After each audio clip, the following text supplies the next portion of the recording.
来山遐坐牛车，要去台北城。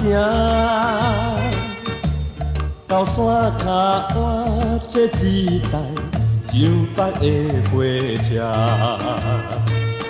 这火车到台北换坐计程车。我见着交通警察。 伫咧指挥车，车来车去，只是听着哔哔啊声。游览车、公共汽车、三轮火车、吉普车，一只只拢来停车，规路全是车。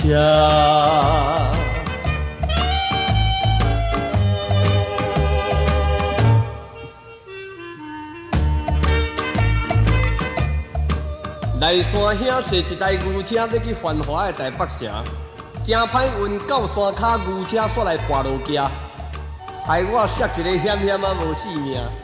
这件车祸结果搞死2只狗遐，牛车袂当行上海，就安尼走去火车头坐火车，坐无偌久，火车就到了台北城。落火车头煞互我着一惊。 看到街路车来车去全是车，要去北投煞唔知要坐倒一只。好佳哉一个司机大兄驶着计程车，叫我紧上车，向前开啊直直行，行啊行。哎呦！忽然间去听到交通的哔哔啊声，一路上的车一只一只拢来停车。原来啊，就是一个5、6岁的囡仔兄驶一台迷你的电动车。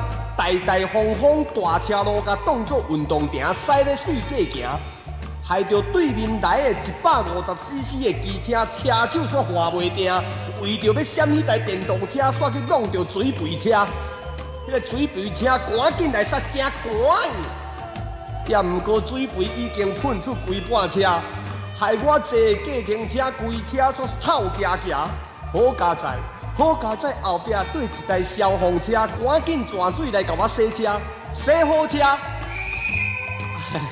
洗好车才搁去听到迄个哔哔啊声，车辆全部才搁起行。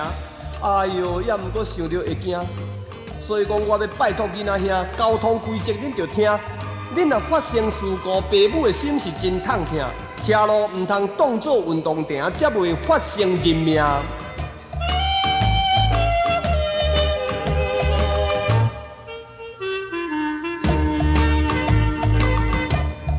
哔啊声喷一声，车辆又起行。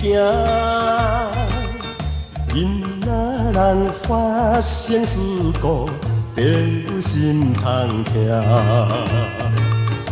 我车路千万唔通当作运动场。听歌的先生小姐。 恁若要坐车，请恁要求司机大兄车将小姐，要遵守交通规则，唔通超载甲超车，也通来保全自己宝贵的生命。